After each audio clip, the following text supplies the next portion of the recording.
함께하며 여러분의 내일을 응원합니다. 성공을 부르는 좋은 습관, 성공예감 이대호입니다.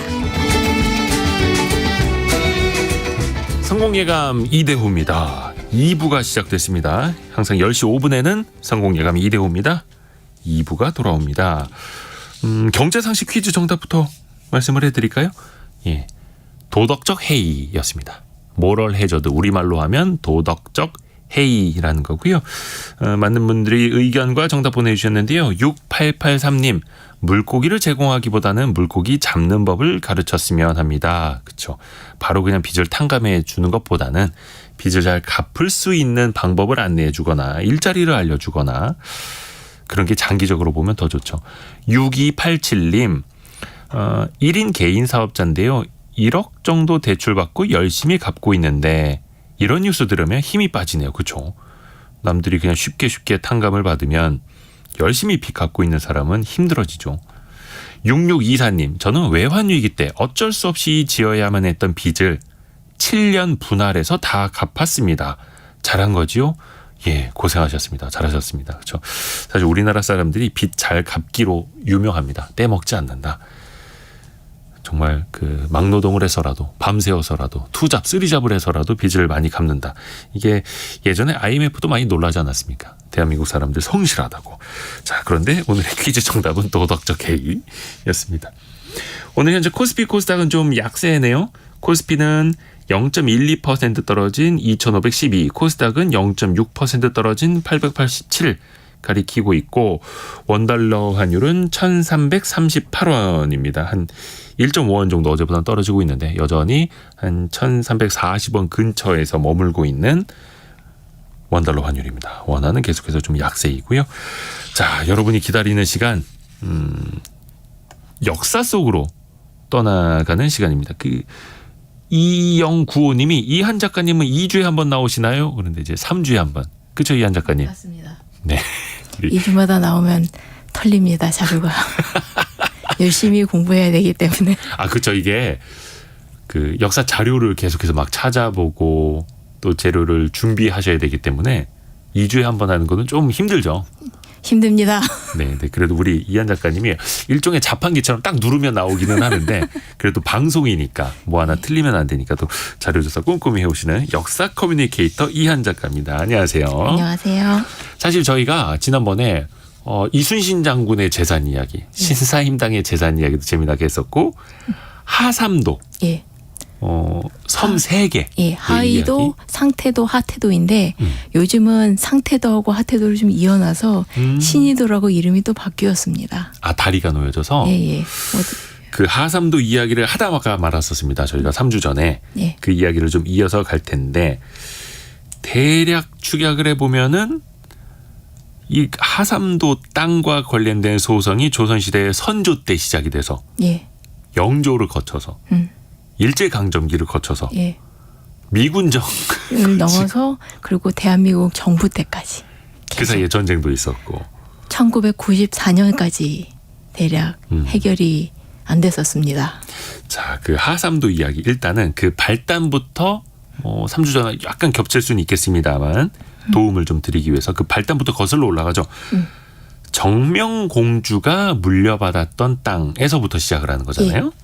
그러니까 정명공주가 그 인조의 고모이자 족보상 예. 어리지만 나이는 그 선조의 그 유일한 그 공주였는데 딸. 예. 그래서 인조 반정 이후에 그 노처녀이지만 그 홍주원과 결혼을 하게 되고 결혼하게 되면서 그동안 인목 대비의 그 모든 그 서러움을 해결해주기 위해서 아주 초호화판으로 결혼식을 해주고 혼수도 어마어마하게 해줬는데 그 중에 하나가 바로 이 삼태도의 섬이었던 땅이었던 거죠. 20필지 정도. 근데 대부분 이렇게 주는 땅들은 영원히 후손들에게 물려주는 건 아니고 한 4세대 정도 지나면 다시 국가에 반납하게 됩니다. 당연하죠. 예, 왜냐하면 왕실에서 준 땅을. 예, 왜냐하면 만약 공신들한테 너 이 땅 영원히 가지고 있어라고 하게 되면은 어떻게 되겠어요? 땅은 한정돼 있는데 모자라게 되죠. 그래서 공신전 같은 경우에는 그 공신이 죽으면 반납하게 되거나 그런 제도가 있거든요. 아하. 실제로 그래서 유명한 그 암행어사인 박문수 같은 경우에도 예. 그 사람이 영조때 사람이잖아요. 예. 아, 정명공주네 땅 이제 반납해야 될 때다라고 발언한 게 남아 있어요. 근데 실제로 그게 반납을 했어야 되는 많은 땅들이 있는데 거기에 삼태도가 포함이 안 된 거죠. 아하, 보통 공신전, 예. 공신에게 주는 땅은 아니면 이제 그 공주들 결혼할 때 주는 땅들은 한 4세대 몇 세대 지나면 반납을 다시, 해야 되는데, 근데 이 정명공주 땅은 반납을 안 해도 됐던. 그러니까 아니 여러 많은 땅들은 반납을 했는데 삼태도 거기 빠져 있었던 거예요. 아, 반납을 안 하고. 예. 그리고 거기에 한술 더 얹어서 워낙 그 섬이 그 삼태도 가보시면 지금 섬이지만 농사를 되게 많이 짓는 땅입니다. 그 제주 그 저쪽 전라도 쪽에서 땅도 비옥하고요. 근데 그 중에 한 20필지만 그 정명공주에게 주어진 땅이었는데 거기 농민들이 열심히 땅을 일궈서 간척을 해서 160필지를 만들었는데 정명공주 후손들이 와서 아, 이 섬 전체가 우리 선조님 거다. 그러면서 전부 다 세금을 물린 거니까 섬 사람들은 기가 막히죠. 그러니까 전남 신안군 그쪽에 있는 예. 하삼도 예. 원래는 20필지였는데 예. 간척을 잘해서 160필지로 늘어난 거예요. 네. 땅이 이제 비옥해진 거죠. 그렇죠. 어허. 그러면 알짜 땅이 된 거고 황금알을 낳는 거위가 된 건데 네. 당연히 그래서 분쟁이 없을 수가 없었던. 그렇죠. 그 홍씨 집안으로서는 그걸 포기할 수가 없었던 거고. 그렇죠. 그게 얼마요? 그리고 섬 사람들은 진짜 말도 안 되는 소리인 거죠. 우리가 열심히 일군 땅을 왜 갑자기 너희 땅이라고 하냐는데 이런 식의 그런 땅 명의를 빼앗아가는 양반들이 농민들의 땅을 빼앗아간 것들이 굉장히 많이 벌어지긴 했습니다. 특히 섬 쪽에서. 아하, 그래요. 그렇게 되면서 섬 주민들은 우리가 개간을 했으니 실질적으로 우리 것이다. 예. 근데 정명공주 그 후손들, 홍씨들. 후손 예. 풍산 홍씨 예. 집안 사람들은 이거 우리가 왕실에서부터 물려받은 건데 뭔 소리야? 그렇죠. 이러면서 마부딪힌 거네요. 예. 그래서 네. 해봤는데, 근데 그래서 섬 사람들이 그 저쪽 그 전라도 그 남쪽에서부터 직접 소장을 들고 올라와서 예. 왕한테 소송을 겁니다. 우리는 억울하다. 근데 맨 처음에 소송 건 쪽은 홍씨 쪽이었는데 이 섬 사람들도 거기에 맞서서 맞소송을 해요. 어떻게 보면은 그 계란으로 바위치기였죠. 그쵸. 그것도 그 왕족을 상대로 한 소송이었으니까요. 그리고 그냥 정명공주 자체는 왕족에서 이제 벗어났지만 이 정명공주의 5대 손이 바로 해경궁 홍씨입니다. 해경궁 홍씨, 정조의 엄마. 정조의 어머니, 사도세자의 예, 정실 부인. 예. 예. 그렇게 되니까 다시 그 홍씨 힘이 한참 커지던 와중에 그때 소송을 했으니까 이길 수 있을 리가 없는데 그래도 섬 사람들이 계속 소송을 올린 거고 그래서 사실 양반들은 전부 홍씨들 편을 들어줘요. 근데 딱 하나 그 영의정만은 이거 섬 사람들이 억울한데 근데 그게 소수 의견으로 남아버리고 그 의견 그 소송 자체는 이제 그 패소를 합니다. 근데 그래서 이 사람들이 포기를 했냐면 그게 아니고 계속 소송을 걸어요. 일단 선조 때 한 번 하고 네. 그다음에 경종 때 하고 영조 때 하고 그다음에 계속 틈만 나면 계속 그 소장을 만들어서 소송을 해서 우리는 억울하다. 이 땅은 우리 것이다 하면서 계속 싸웠어요. 선조 때 시작을 해서 예. 경종, 예. 영조. 예. 그다음에 이후로도 계속 그러니까 워낙 소송 왕이 바뀌어도 소송은 계속된다. 예. 그 이 정도 되면 이제 더 이상 소송을 이제 안 받아주니까 예. 꽹가리 치면서 왕이 지나갈 때마다 억울하다. 아. 이 땅은 우리들 거였으니까 돌려주십시오라고 격쟁이라고 하거든요. 예. 그걸 계속 해냅니다. 그래서 지금으로 따지면은 이제 시위 예, 같은 거 하듯이 집회 네. 시위 하듯이 네. 우리 목소리를 들어달라. 그렇습니다. 근데 그 왕이 언제 어디로 지나간다라는 이제 정보를 입수를 해야겠네요. 예. 그래서 정조 때 기록을 보면은 일성록에서 왕의 일기가 있거든요. 네. 그거 보면은 왕이 한 번 행차했다면은 그 격쟁한 사람이 수십 명은 돼요. 아, 격쟁을 하러 예. 임금님 앞으로 몰려드는 사람들이 예. 수십 명은 됐다. 예. 그래서 그 명단을 이제 그 각각 그 자기가 무엇이 억울한가를 전부 다 얘기해서 그걸 쭈르륵 적어놨는데 정말 억울한 사람도 있고 정말 이상한 사람도 있고 그렇죠. 그렇겠죠. 아리송한 이야기도 있고 그렇습니다. 그래서 근데 그 와중에도 중요한 건 이 섬 사람들이 포기하지 않고 300년 동안 계속 싸웠다는 거. 300년. 예, 이게 300년 넘는 소송이라는 거죠. 예. 조선이 망할 때까지도 계속 했고 또 현대까지도. 그래서 일단 조선이 망했지 않습니까? 그러니까 이 삼태도의 땅들이 그 궁의청의 소속, 그러니까 국가의 소속으로 돌아가게 됩니다. 그렇게 되니까 섬 사람들이 이때다 해서 우리 이 땅은 우리 겁니다라고 다시 소송을 올려요. 근데 홍씨 쪽에서도 먼저 소송을 내요. 그러니까 두 소송이 같이 들어갔는데 홍씨께 먼저 받아들여져서 홍씨 땅이 돼버립니다. 그게 영조 때예요? 아니요, 언제? 아니요. 이제 구한말 조선 망하고 1905년. 한참 지나서. 예, 예. 그동안 계속 싸웠는데 이제 갑자기 이제 그 조선이 망하고 조선이 이제 그 제국으로 재편이 되면서 뭔가 이제 전부 다 모든 그런 서류들이 근대화되면서 그때 갑자기 삼태도가 이제 그 궁의청이라고 해서 국가 소속으로 빠지게 되거든요. 나라 땅으로. 예. 그 바로 이때다 싶어서 섬 사람들이 이 땅은 우리 땅입니다라고 넣었는데 홍씨 쪽이 더 빨랐어요. 아마도 홍씨 쪽을 좀 더 봐줬겠죠. 왜냐하면 그 당시 그걸 집행한 사람이 또 이완용이거든요. 아, 거기서 이완용이 등장을 합니까? 예, 갑자기 아니 뭐 사실 그 사람이 도장을 찍었다기보다는 그걸 집행한 그 우두머리이긴 했는데 네. 이완용 글씨가 보면 딱 눈이 딱 이렇게 되는 게 네. 아무래도 역사 공부한 사람으로서는 뭔가 또 거리가 있었겠거니라는 생각도 듭니다.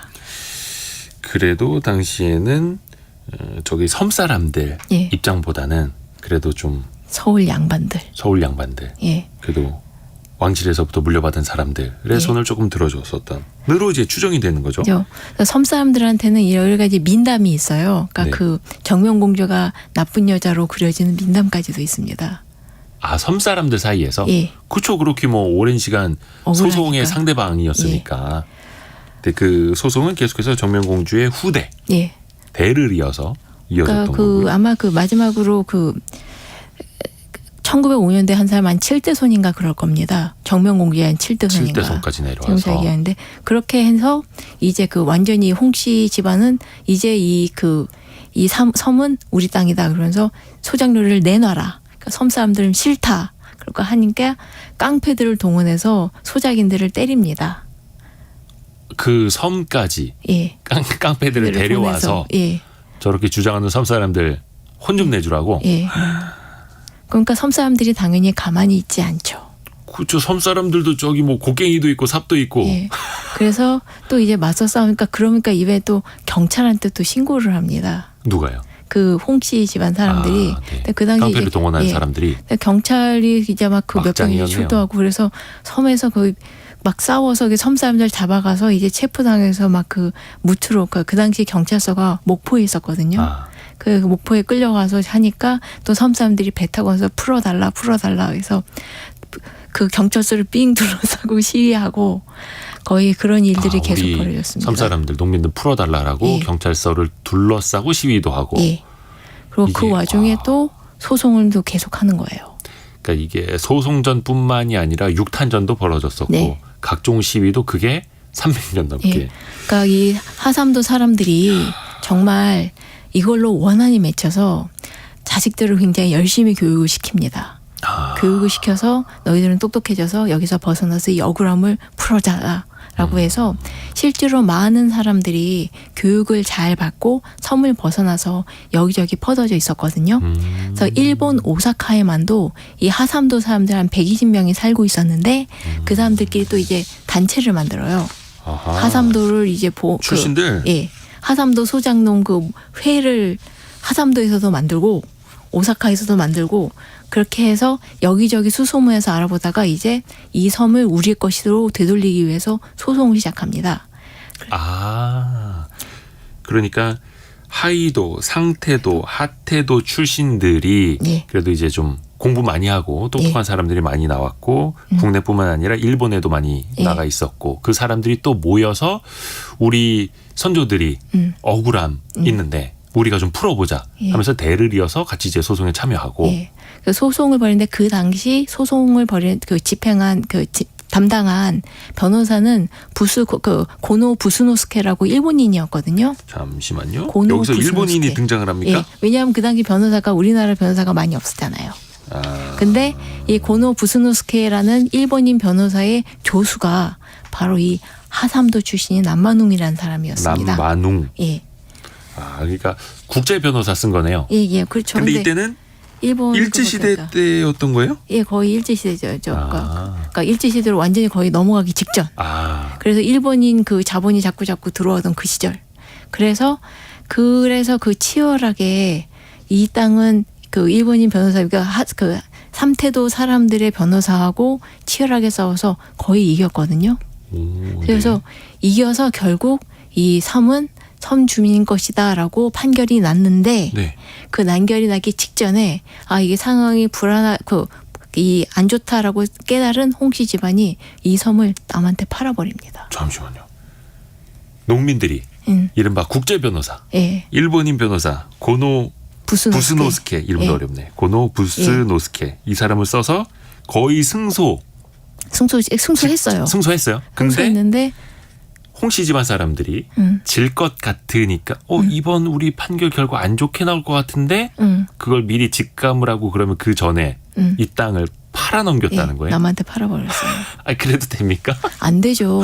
조선 때도 워낙 이렇게 조선 시대의 법률에도 이런 분쟁에 있는 땅을 팔면 안 된다고 되어 그렇죠. 있습니다. 지금으로 따지면 가압류가 돼 있고 예. 그게 전산상으로 다 뜨니까 네. 당연히 처분이 안 될 텐데 예, 당시엔 뭐 당연히 전산이 없었으니까 그렇죠. 몰래 팔았군요. 그러니까 이것만 해도 열받는데 그래서 맨 처음에 그 다른 은행장에 팔았는데 또 이 사람이 또 일본인한테 팔았어요. 우콘 곤자에몬이라는 우콘이라고 보통 짧게 얘기하시면 되는데 그 사람이 전라도에 또 굉장히 많은 땅을 가진 지주였거든요.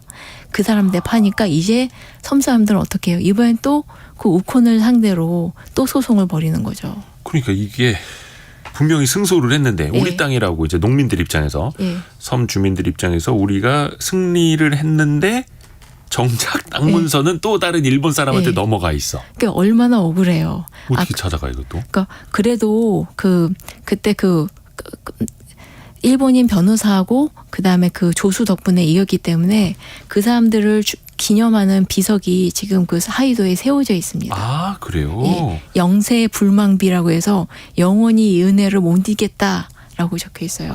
그 일본인 변호사와 예, 고노 부스노스케 그 이름인 조수인 거죠. 남만웅을 예. 기리는 예, 그러니까 우리가 이 땅을 찾는데 도와준 사람 예, 기념비를 세워놨네요. 그쵸. 그게 지금도 있는 거예요? 예, 있습니다. 그쪽 관광 가시는 분들 한번 예.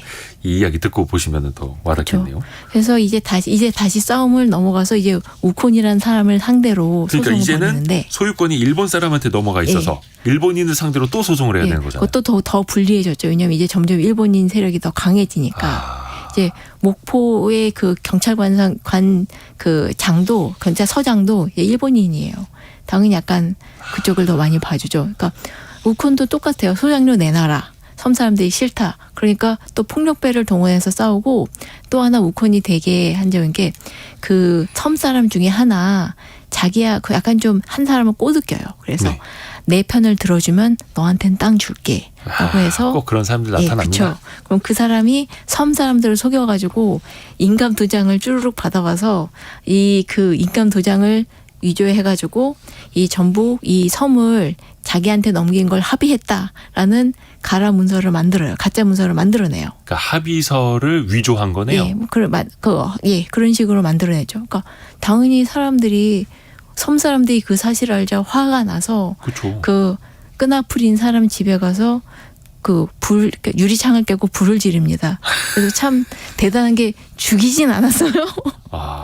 몰려가서 이제 집에 불을 질러 버렸다. 예. 그러니까 또 그 사람은 경찰서에 신고를 하고 그래서 경찰이 700명이 출동합니다. 그 작은 섬에. 잠시만요. 경찰이 그 시절에 700명이나 출동을 했다고요? 예, 작은 그 섬에? 예.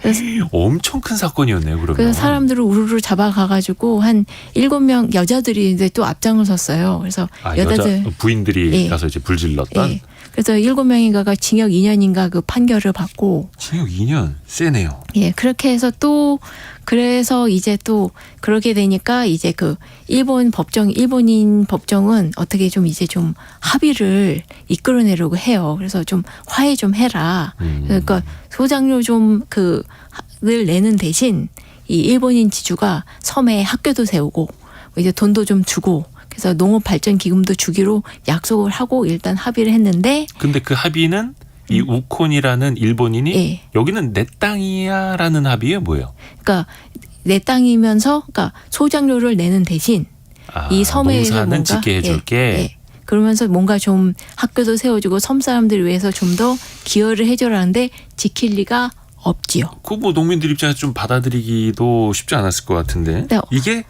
일단은 아까 그 불 지르고 경찰 700여 명의 병력이 투입이 된 게 1014년 이야기예요. 예, 1914년 2월이어서 그래서 한 100명인가 잡혀갔습니다. 근데 그러면 일단은 이 땅을 산 홍씨 집안한테 땅을 산 일본인 예. 우콘이라는 사람이 예, 뭐 학교도 지어주고 이것저것 좀 복지도 해주고 해줄게요. 근데 이 땅은 내 땅이에요. 근데 예. 대신에 농사는 짓게 해줄게요. 예. 요 정도로 했는데 그렇게 했는데 그 당연히 약속을 안 지켰죠. 그냥 돈만 뺏어가죠. 그 곡식만 뺏어갔죠. 일제시대니까 또 일본 예. 사람들이 그리고 또 이제 하도 이제 그 사람들이 섬 사람들이 왁자왁자 하니까 우콘도 이제 골치가 아팠는지 또 도쿠다라는 다른 일본 지주한테 이걸 또 팔아넘깁니다. 소송 중이고 예, 계속 분쟁이 붙어 있고 예, 섬 사람들이 계속 시위하고 예. 헌데 그 땅을 또 다른 일본인 예. 도쿠다에게 팔아넘겼다. 그렇습니다. 그러니까 이번에 또 이제 도쿠다를 상대로 또 싸우는 거예요. 그러네. 그 소송 상대방만 계속 달라지는 거네요. 예. 그래도 중요한 건 꺾이지 않는 마음이었습니다. 진짜 안 꺾이더라고요. 제가 보면서 야 나라도 지칠 거 읽는 내가 지칠 것 같은데 섬 사람들 얼마나 힘들었을까 그 생각이 들어요. 일단 이게 선조 때부터 시작이 된 소송인데 지금 일제 시대까지 와 있는 거고. 네. 그리고 이제 드디어 일본이 망하고 이제 그 미 군정 시대로 넘어가게 됩니다. 그렇죠. 이제 해방이 되고. 예. 근데 그때까지도 소송은 또 이어진 거고요. 네. 왜냐하면 이제 미 군정이 되면서 일본인 땅들은 전부 이제 적산이라고 돼서 네 전부 이제 그 국가 소유로 넘어가게 됩니다. 네. 그러니까 섬 사람들은 아니다 이건 우리 땅이다라고 얘기하는데 미 군정으로서 또 그런 거를 이해해 줄 리가 없죠.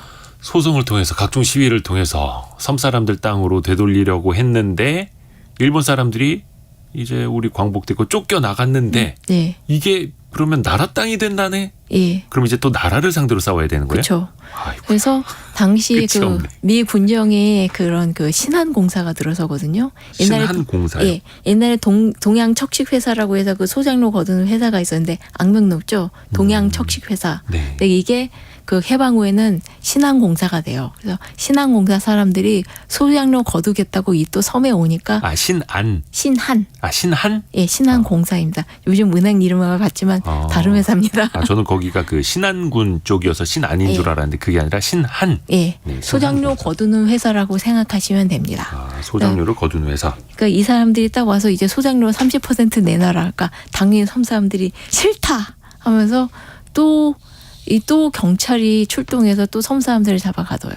그러니까 이 섬 사람들한테 이거는 섬 사람들 땅이 아니고 나라 땅이니까. 예. 근데 대신에 너희들이 그 나라 땅을 빌려서 쓰는 거니까. 농사는 짓게 해줄게 대신에 예. 소장료는 당연히 내. 근데 농민들은 싫다. 이거 우리 땅인데. 막 예. 이렇게 되는 거네요. 그렇죠. 소장료를 얼마나 내라 했죠? 30%요. 수수료 30%. 예. 근데 이것만 해도 많이 나왔던 게 옛날 거 암태도 같은 게 뭐 80% 거두고 했으니까요. 그래도 싫은 거죠, 섬 사람들은. 여기는 우리 땅이니까. 그러면 일단 암태도 얘기 듣기 전에 예. 하삼도의 예. 결론을 들어야 되잖아요. 예, 그쵸, 그래서 결론이 지금 그죠.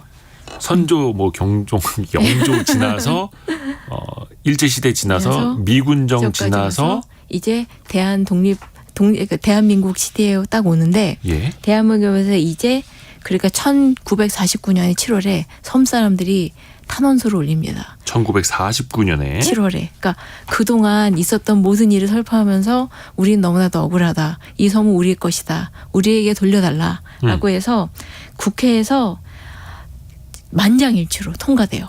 해방 후에 재헌 국회에서 하삼도 사람도 억울하구나. 이 우리가? 땅을 이 섬 사람들에게 돌려주자라고 그 결정낸 게 언제냐면 땅. 예, 1950년 2월입니다. 1950년 2월 4개월 뒤에 전쟁이. 네, 터집니다. 일제시대도 이겨내고 예. 미군정 시대도 버티고 예. 해서 광복 맞고 예. 국회에서 그것도 예. 대한민국 국회에서 만장일치로 통과가 됐는데 섬 사람들 땅입니다라고 인정을 해줬는데 한국 전쟁이 터진 거예요. 예. 그 이후로 단지 정말 전 이 섬 사람들을 존경해요. 정말 대단해요. 그렇게 했는데 그래서 이제 또 전쟁이 이제 끝날 무렵인 1954년에 섬 사람들이 또 탄원서를 넣습니다. 이렇게 됐다. 그래서 54년 이때쯤에. 예. 네. 그래서 56년 2월에 드디어 이제 6월에 드디어 이제 국회에서 해결을 봐요. 근데 이제 공짜로 주는 건 아니고 왜냐하면 1950년대는 공짜로 주자고 됐거든요. 근데 56년에는 한 평당 200원어치 주고 받는 것으로 사가는 걸로 하자가 됐습니다.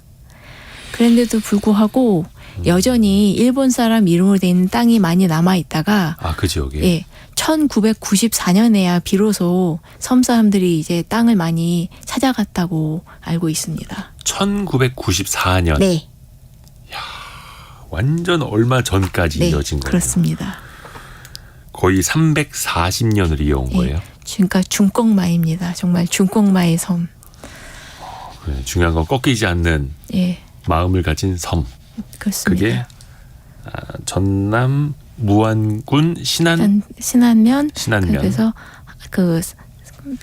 하의도, 상태도, 하태도인데 이제 상태도하고 하태도는 이제 신의도로 이름을 바꾼 걸로 알고 있습니다만 좋은 섬이에요. 그러니까 굉장히 전복도 많이 나고 농사도 많이 짓고 미역이나 이런 다시마 같은 해조물도 많이 나고 또 염전이 있습니다.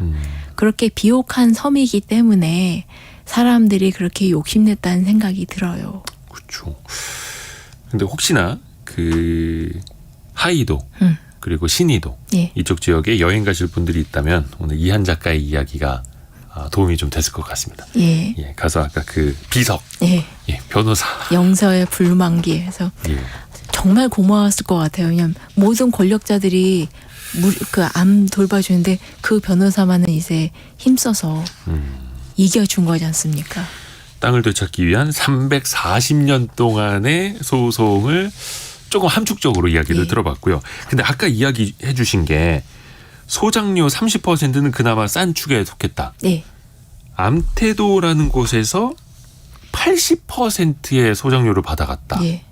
80%면은 예를 들어 쌀 10가마를 냈으면 8가마를 가져갔다는 거잖아요. 땅 그렇죠. 주인이. 또 그 세금은 또 따로 있었을 겁니다. 세금은 또 따로 있고. 예. 그건 굶어 죽으란 얘기죠. 뭐가 남습니까? 여기는 왜 그렇게까지 갔던 거예요? 암태도도 전라도의 섬이고 여기도 원래는 정명공주가 유산으로 물려받았던 섬 중에 하나였습니다. 아이고 정명공주가 많이도 받았네요. 그러게요. 네. 저도 그래서 이제 정명공주가 나올 때마다 눈이 고와지지가 않아요. 저 사람 때문에 물론 본인도 고생이 많았지만 저 사람 때문에 고생했는데 어쨌든 그랬는데 이 암태도가 일제 강점기 때 소작쟁이가 일어나서 유명한 역사적인 분기점을 만들어냅니다. 워낙 이 암태도가 지주가 3명 있었거든요. 일본인 사람 하나에 조선인 지주가 2이었는데 그 중에 한 사람이 문제철이었습니다. 네. 근데 이 사람이 1924년도에 정확히면 23년서부터 소장료를 80%로 올립니다. 그러니까 워낙 한 40%만 정도 내고, 그러니까 경우에 따라 다르긴 했지만 반 내는데도 40%, 30%그 정도인데 갑자기 엄청나게 올린 거예요. 그러니까 섬 사람들이 이러고는 못 살겠다. 40%로 내려달라. 사실 40%도 많아요. 아니 요즘 어디 가서 수수료율 40%면은 그렇죠. 그렇죠. 그런데 그거를 40%로 내려달라고 섬 사람들이 요구를 하자. 다른 두 지주는 오케이 그렇게 하자. 일본인 지주하고 조선인 지주 한 사람은 그러겠다고 했는데 네. 이 문제철이라는 사람은 그렇게는 못하겠다라고 해서 그때서부터 이제 싸움이 벌어지는 거예요. 나는 80% 다 받아야겠다. 네. 이러면서 예. 심지어 일본인도 좀 내려주겠다라고 했는데 예. 근데 여기도 뒷사정이 있긴 한데 어쨌거나 그래서 이 섬의 싸움은 그 문제철이라는 사람과 그다음에 이 섬 사람들이 서로 싸움을 벌이는 걸 좋았어요. 섬 사람들은 소장료 못 내겠다. 네. 라고 하고 또 이 문제철이라는 사람이 외부 사람도 아니고 워낙 이 섬의 사람이었습니다. 아, 이 섬의 사람이었다가 땅을 늘려서 부자가 된 사람인데 그래서 이제 이 사람 아버지도 같이 있었어요. 그래서 자기 아버지를 기념하기 위한 비석도 세워놨는데 섬 사람들이 너 자꾸 그러면 이 비석 무너뜨려 버리겠다. 그렇게 되니까 이 문제철인 사람도 예민해져가지고 괜히 지나가고 있는 섬 사람을 두들겨 팼어요. 그러니까 그냥 지나가고 있었는데 너 우리 아버지 비석 무너뜨리러 왔지? 라고 하면서 때렸거든요. 네네. 그러니까 선 사람들이 뒤집어져서 그 비석을 진짜로 무너뜨려 버리고 아. 여기도 또 경찰이 출동해서 싸웁니다. 이게 좀 감정적으로 싸움이 커진 거네요. 네. 근데 이게 나중에 독립운동의 도화선이 되기도 했습니까? 이 암태도의 난? 예, 왜냐하면은 이 암태도의 그 항쟁이 그러니까 섬 사람들을 이것도 아까 그 하이도 비슷하게 경찰들이 우르르 출동해서 섬 사람들을 잡아갔거든요. 그렇게 되니까 섬 사람들이 배 8척에 100여 명인가 몰려와가지고 경찰서 앞에 딱 빙 둘러 앉아서 시위해요. 풀어달라. 풀어달라. 아, 그 하삼도 때처럼 예. 암태도 사람들도 예. 배 타고 육지까지 올라와서 그래서 참 착해요. 저라면 일단 부수고 시작할 것 같은데 그냥 앞에서 가만히 기다리고 그러니까 맨 처음 시위는 한 10일 만에 풀어지고 왜냐면 먹을 게 없어서 그러니까 두 번째 시위는 할머니와 아이들까지 와서 16일 동안 단식 시위를 경찰서에서 벌입니다. 경찰서 앞에서. 아, 우리 섬 사람들 풀어달라라고 하면서 예. 그래서 결국 합의를 해요. 예. 문제철이 합의를 해요. 그 소장료를 낮추고 네. 그리고 그 시위를 그 지휘했던 사람들 중에 한 5-6명 정도만 징역 몇 년 살게 하고 그리고 이제 그 소장료를 내리게 합니다. 그러니까 어느 정도 합의를 본 거죠. 그래서 이것 때문에 약간 좀 나비 효과랄까? 그 암태도가 성공을 했잖아요. 소장료를 내리는 걸. 근데 네. 여기만 소장료가 올라간 게 아니었거든요. 다른 데도 예, 다른 마찬가지다. 섬들도 전부 섬이 올라갔었는데 암태도가 성공한 거 보고 여기저기 우리도 내려달라고 아. 운동을 벌이고 실제로 내리게 됩니다. 그러니까 소장농의 난이 계속 이어진 거네요. 우리도 못 살겠다. 우리도 맞습니다. 소장료 내려달라. 그렇죠. 암태도 성공했지 않느냐. 예. 암태도처럼 우리도 내려달라. 예.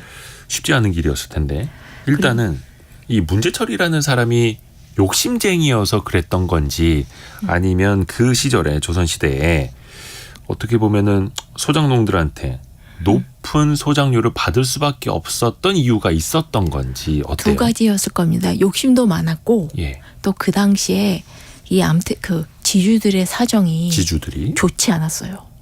왜냐하면은 이거는 일본 정부가 잘못한 겁니다.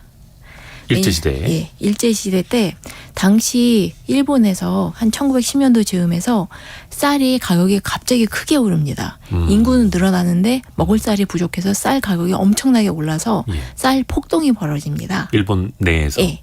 그러니까 쌀값이 귀해지니까 일본 사람들로서는 정부 높은 사람들은 생각한 거죠. 쌀이 많이 필요하다. 쌀을 많이 생산하자. 어디가 제일 만만하면 바로 조선인. 식민지 조선이 가장 만만해진 거죠.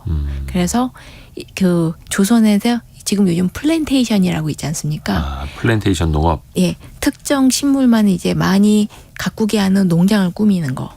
그래서 그 당시 조선이 일본의 쌀 플랜테이션이 됩니다. 그러니까 일본의 쌀 농업 기지 예. 정도로 우리나라 땅을 생각을 했던 그렇죠. 거네요. 그래서 무조건 쌀만 심게 했어요. 다른 농작물 심지 않고 무조건 쌀만 심게 했는데 예. 문제는 1918년 쌀 가격이 갑자기 폭락하게 됩니다. 그래서 그 당시 조선에서 어마어마하게 쌀을 많이 생산해서 혹시 교과서 같은 데 보면 있을 거예요. 군산 지역에서 네. 쌀을 실어 나르는 그런 광경들. 네. 그래서 당시 제가 어렸을 때 봤던 책에서도 아니 우리가 이렇게 쌀을 많이 키워내는데 왜 우린 먹을 게 없지? 라고 그런 대목이 있었거든요. 근데 그렇게 해서 쌀을 많이 다 실어놔서 일본에 갖다 바쳤는데 18년에 갑자기 쌀 가격이 폭락하게 되면서 엄청나게 손해를 보게 된 거예요. 조선이. 네. 조선이 한 땅덩어리 자체가. 네.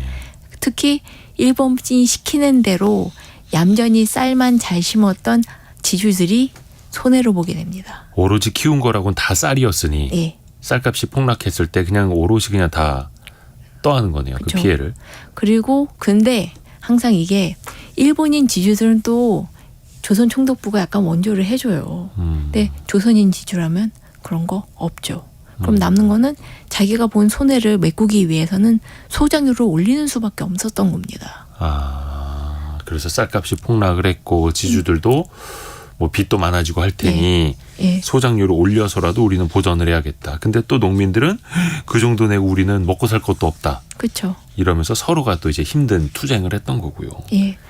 그 나비 효과랄까 그 이렇게 암태도에 그런 난리를 겪고 난 다음에 문제철이 뭔가 이제 대우각성을 했는지 그 임시정부에 원조금을 좀 보냈다고 합니다. 아, 임시정부를 좀 예. 도와줬다. 예. 물론 그렇다고 해서 그 사람의 뭐 악행이 다 사라지는 건 아니긴 합니다만 그래도 뭔가 이렇게 조선 사람들이 만만하지 않다는 걸 보여준 예라고 생각하면 되실 것 같아요. 4806님이 암태도 지금은 목포에서 천사대교로 육지가 되고 신안군 경찰서가 위치합니다라고 말씀을 해주셨네요. 암태도도 가볼 수 있는 예. 섬. 이제는 이제 육지가 연결이 돼 있다. 천사대교라는 것도 있고 조영숙님이 신안면의 끈기와 꺾이지 않는 의지의 마음이 여며지네요. 이한 작가님 자리를 뜰 수가 없어요. 흥미롭고 너무나 재미있습니다라고 보내주셨고요. 김정수님은 이한 작가님은 조선에서 오신 듯해요. 근데 이 시절에 보면은 사실 우리 농민들도 그렇고 지주, 그러니까 땅을 많이 갖고 있는 사람들 입장에서도 일제강점기 시대에 손해를 좀 볼 수밖에 없었던. 힘든 시기였어요. 정말 그 조선시대 그 지나서 일제강점기를 보면은 제가 어렸을 때 들었던 얘기가 아, 우리나라가 만약 그냥 일본 땅이었으면은 선진국이 되었을 텐데 라는 이야기를 어르신들이 옛날에 했었거든요. 제가 어릴 때. 일제강점기만 없었으면 그러니까 바로. 아니, 그냥 일본 땅에 그대로 있었으면은 제가 초등학교 때 네네네. 그대로 우리나라가 일본이 돼서 선진국이 되었을 텐데라는 이야기를 어떤 어르신이 하신 적이 있거든요. 아, 제가 그런 얘기를 듣고 그런가 하고 생각했는데 네. 나중에 나이가 들어서 일제강점기 자료를 보면은 이거는 그 아주 뭐 가혹하게 수탈을 당했다 그런 문제가 아니라 정말 치사해서 너무 약이 올라서 독립운동 하지 않고는 못 베기겠다라는 식으로 아주 약간 야비하게 차별을 해요. 그랬겠죠. 예. 딴 일본 애들은 돈 주고 일본 조선 사람들은 돈 안 주고 그리고 이제 그 이 땅을 빼앗게 된 이 일본인 지주가 많이 늘어나게 된 것도 토지조사 사업 때문이거든요. 아, 혹시 교과서에서 자주 나온 건데 네. 1910년도에 이 그동안 이 오래된 크게 묵었던 것들을 근대화하겠다라고 일본 정부가 선포를 하고 각 나라의 그 우리 조선의 모든 땅들을 근대화한다 해서 신고를 받거든요. 네. 네, 신고를 받는데 어떤 사람은 일본이 하는 건데 수상해 해서 안 신고한 사람도 있고 예. 그다음에 그 당시에 보면은 땅들이 서로 돌아가면서 지으면서 이제 그 조상용 땅으로 남겨둔 땅들도 있고 네. 그다음에 그 너무 시골에 있어서 몰라서 신고를 못한 사람들도 있었거든요. 네네. 근데 그 신고 기간이 끝난 다음에 신고한 사람만 주인이 있고 신고 안 한 땅은 전부 나라 땅이다. 우리 땅이다. 일본 땅이다. 예, 일본 땅이다. 그렇게 돼버려서 갑자기 조선 총독부가 조선 땅의 50%를 차지하게 됩니다. 아, 근데 그때 괜히 신고를 했다가 이거 일본 사람이 예. 뺏어가는 것 아니야라고 염려해서 신고를 안 했는데 오히려 그게 예. 일본 땅이 돼버린. 예. 근데 그런 그러면 일도 있었습니다. 성실하게 신고한 사람들은 이거 내 땅입니다라고 신고한 사람들은 안 뺏겼나요? 예, 결과적으로 보면 그 사람들도 나중에 여러 가지 이유로 이런저런 수탈을 이유로. 당하게 됩니다만 어쨌거나 이제 그 갑자기 날벼락으로 돈을 빼앗기고 소장용으로 굴러떨어진 사람들이 그 토지 조사 이후에 굉장히 많아졌고요.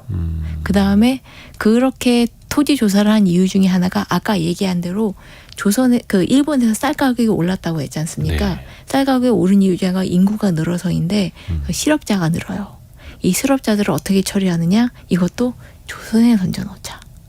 아, 일본의 실업자가 늘고 예. 있으니 일본의 조선 실업자들을 땅으로 보내자. 예.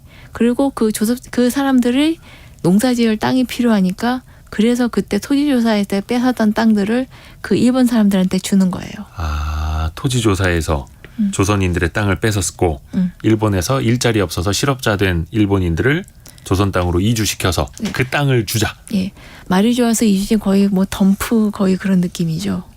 덤핑. 예. 야, 그런 슬픈 역사를 갖고 있습니다. 또 오늘 다 듣지 못하는 이야기들도 있는데 요거는 또 예. 다음 시간을 또 기약을 그렇게 하겠습니다. 역사 커뮤니케이터 이한 작가와 함께 조선시대 땅을 사이에 둔 아주 힘들었던 이야기들을 또 들어봤습니다. 고맙습니다. 감사합니다. 감사합니다. 라디오 정보센터 뉴스 정리해보죠. 일본이 후쿠시마 원전 오염수를 내일부터 방류하기로 한 것과 관련해 국민의힘은 오늘 긴급회의를 열고 정부 측 보고를 받고 대응책을 함께 논의합니다. 더불어민주당은 오늘 저녁 국회 본청 앞 계단에서 전체 의원들과 보좌진, 당원들이 참석하는 촛불 집회를 엽니다. 올여름 이른바 극한호우로 발생한 농축산물 피해에 대한 정부 지원금이 최대 3배까지 늘어납니다. 농림축산식품부는 재난의 강도와 빈도가 갈수록 커지고 있어 피해 복구 비용이 전보다 늘어난 현실을 감안해 피해 지원금을 크게 늘렸다고 설명했습니다. 세입자의 전세보증금을 상습적으로 돌려주지 않은 악성 임대인 310명이 떼먹은 돈이 1조 3천억 원에 이르는 것으로 나타났습니다. 1인당 42억 원 꼴입니다. 주택도시보증공사 자료에 따르면 이들 중 상위 10명을 대신해 주택도시보증공사가 대신 갚아준 돈만 5천억 원 수준입니다. 미국 백악관은 중국의 경기 침체 우려와 관련해 이번 달 말 러먼도 상무장관이 중국을 방문해 미국은 중국의 경제 성장 둔화를 원치 않는다는 점을 분명히 할 것이라고 밝혔습니다.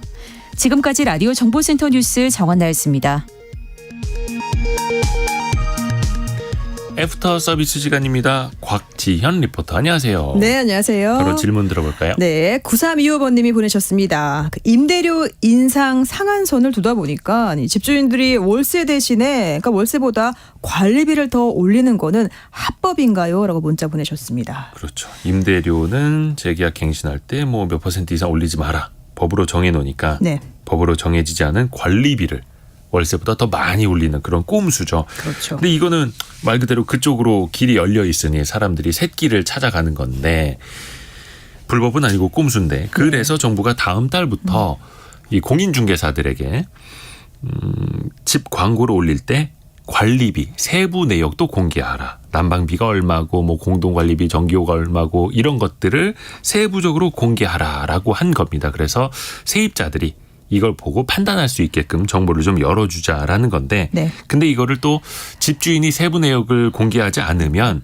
표기하지 않을 수도 있다고 합니다. 이게 강제가 안 되는 거고 그래서 그럼 이걸 어떻게 하자는 거냐. 세부 정보, 관리비 세부 내역이 나오지 않는 건 세입자들이 알아서 걸를 수 있게끔 저기 이상한데요 라고 해서 시장에서 걸러질 수 있게끔 자정작용을 기대해보자라는 건데 근데 이것도 애매모호합니다. 그렇군요. 예를 들어서 뭐 월세 30에 관리비가 70이다. 그럼 100만 원이지 않습니까? 네. 근데 옆에는 월세랑 관리비 합쳐서 90만 원이네요? 라고 하면 에이 저긴 명목상 관리비만 높은 거네요. 저는 그러면 10만 원이라도 싼 데로 갈게 뭐 이럴 수도 있는 그럴 겁니다. 수 있죠. 네. 그러니까 결국은 이 꼼수를 과연 제대로 걸러낼 수 있을 것인가 의문이 들기도 합니다. 참 애매하네요. 네, 4492번님, 아파트 월세를 받고 있습니다. 그러면은 사업자 등록을 해야 되는지 궁금하네요. 라고 보내셨습니다. 그렇죠. 1가구 2주택인데 만약에 임대 수입이 있다면 사업자 등록을 해야 합니다. 네. 이게 2020년부터는 임대 소득이 있는데 사업자 등록을 하지 않으면 주택 임대 수익 금액의 0.2%를 가산세로 부담을 해야 된다라고 합니다. 네. 월세, 뭐 반전세도 해당이 되고요. 그렇죠. 요거는 홈택스에서 사업자 등록증 신청을 하면은 이 주택 임대 사업에 대한 사업자 등록증이 나온다고 하니까요. 이것도 참고하시면 좋을 것 같습니다. 네. 자, 이어서 3703번님은 아파트 관리비 이 각 집에서 내는 이 전기료보다 공동 전기료가 더 많이 나옵니다. 공동주택 공동 전기료 절약하는 방법 있나요?라고 보내셨는데요. 우선 이 에너지관리공단에서 제시한 아파트 공동 전기의 절약 방법을 보면 먼저 승강기 이용이에요. 그러니까 보통 3층 이상이면은 이때는 걸어 다니셔라 계단으로. 네. 그러니까 보통 5층 이상 건물에 엘리베이터가 있던데요. 그러니까 제가 봤을 때 한 4층 정도는 무난히 걸어 다니실 수 있지 않을까 네. 생각이 들고, 그러니까 전기 절약과 건강을 위해서는 3층에는 걸어 다니시고요. 이 승강기 2대가 있는, 그러니까 나란히 있는 그 복도식 아파트나 이 단지 세대수가 많은 아파트 있잖아요. 그러니까 이때는 홀수층은 따로, 짝수층은 따로 이렇게 엘리베이터 운행하면은 전기 절약할 수가 있습니다. 그리고 이 고효율 조명으로 교체하는 게 좋다고 해요. 그러니까 보통 아파트 외곽 같은 경우에는 수운동을 많이 달아놨는데요. 이거보다는 더 밝고 에너지 소비가 적은 고압 나트륨 등 또는 메탈 할라이드 등으로 교체하는 게 좋다고 하고요. 보통 출입이 많지 않은 복도나 뭐 현관, 베란다 같은 데는 센서 등을 사용하는 게 좋겠죠. 자동 조절 조명 기구 사용하시고요. 이렇게 이 공동주택 고효율 조명 등으로 교체할 때는요, 이 정부 장려금을 무상으로 지원받을 수 있습니다. 그렇죠. 우리 집에서 나가는 전기요금도 아깝고 공동 전기요금도 아깝고 너무 좀 많아요. 줄여야죠. 네. 다음 질문은요? 네, 3464번님은 직원이 갑자기 그만뒀을 때 월급은 어떻게 지급을 하고요? 이 사업주가 피해를 봤다면 이때 어떻게 대처하면 좋을까요? 작은 사업 또 자영업 하시는 분들 직원 관리 때문에 참 머리 아픕니다. 네. 직원들 내보낼 때는 2달 전에 통보를 해야 되는데 직원들은 저 이제 안 할게요. 일주일 전에 얘기하고 네. 저 이제 안 나올게요. 무단 결근해버리기도 하고. 네. 참 이럴 때 안타깝긴 한데 일단 원칙상으로는 직원은 퇴사하기 전에 30일 전에 퇴사 계획을 회사에 알려야 합니다. 다만 이게 강제는 없습니다. 그래서 갑자기 사장님이 야, 이거 지금 지원 안 나와서 우리 지금 손해보게 생겼는데 이거 소송을 걸어야 돼? 예. 이 피해는 어떻게 보상을 해야 돼? 근데 손해배상 청구를 하더라도 그 손해를 이 사장님이 직접 입증을 해야 된다라고 합니다. 네. 직원이 갑자기 안 나와서 우리가 손해를 받았다. 그래서 입증을 해서 소송을 걸어야 되는데 사실상 좀 실효성이 떨어지는 거죠. 네. 뭐 판례를 보면은 프로젝트 매니저나 회계 경리라든지 좀 이렇게 전문적인 업무라면은 법원이 회사의 손해를 좀 인정해 준 것이 있다고는 하는데 네. 하지만 이게 직원이 갑작스럽게 일을 그만뒀다라고 해서 회사를 손해를 인정받기가 사실은 현실적으로는 좀 쉽지가 않다고 하네요. 어렵네요. 자, 오늘 애프터 서비스 곽지연 리포터와 함께했습니다. 고맙습니다. 네, 고맙습니다. 감사합니다. 비가 많이 옵니다. 또 요즘 비가 내릴 때 비가 옆에서 내리더라고요. 강한 바람 때문에. 그래서 항상 비 피해 없으시게끔 지금 거의 뭐 제2의 장마, 제3의 장마라고 하는데 비 피해 없게끔 조심하시고요. 오늘은 또 민방위 훈련이 있습니다. 그래서 오후에도 이거 꼭 참고해 주시면 좋을 것 같습니다. 저희는 내일 아침 9시 5분에 다시 돌아옵니다. 성공 예감은 오늘도 여러분을 응원합니다.